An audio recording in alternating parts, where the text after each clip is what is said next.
மேலறை தியானம் ஜூன் மாதம் 9ஆம் திகதி செவ்வாய்க்கிழமை 2026ஆம் ஆண்டு. எழுதியிருப்பவர் டொமினிக் இன்டக்லியாட்டா, புளோரிடா, USA. தலைப்பு மன்னிக்கப்பட்டேன். வாசிக்க வேண்டிய வேதப்பகுதி 130ஆம் சங்கீதம் 1ஆம் வசனம் தொடங்கி 8ஆம் வசனம் வரை. இன்றைய நாளுக்குரிய தியான வசனம் எபேசியர் 1ஆம் அதிகாரம் 7ஆம் 8ஆம் வசனங்கள். அவருடைய கிருபையின் ஐஸ்வரியத்தின்படியே இவருடைய இரத்தத்தினாலே பாவ மன்னிப்பாகிய மீட்பு இவருக்குள் நமக்கு உண்டாயிருக்கிறது. அந்த கிருபையை அவர் சகல ஞானத்தோடும் புத்தியோடும் எங்களிடத்தில் பெருக பண்ணினார். மற்றவர்களைப் போலவே நானும் வங்கிக் கடன் அட்டையை பற்றி கவலைப்படுவேன்.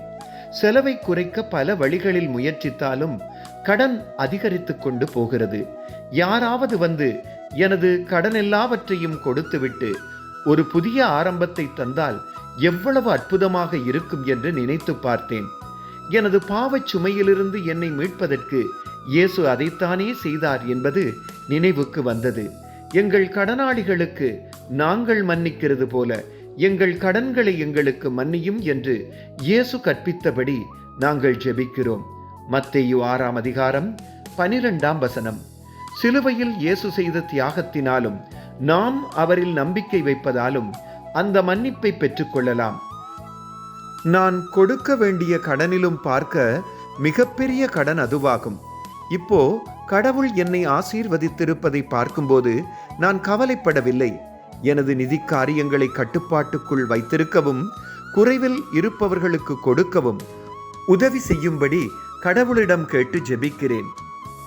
எனது பாவங்கள் மன்னிக்கப்படுவதற்கு கடவுள் என்ன செய்தார் என்பதில் அதிக கவனம் செலுத்துகிறேன். ஜெபம்.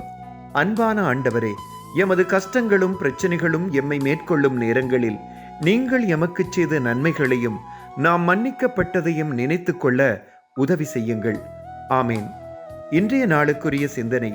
கடவுள் என்னை மன்னித்ததால் நான் ஏறெடுத்த நன்றிகள் எனது பாவச் சுமைகளை கைவிட உதவியது.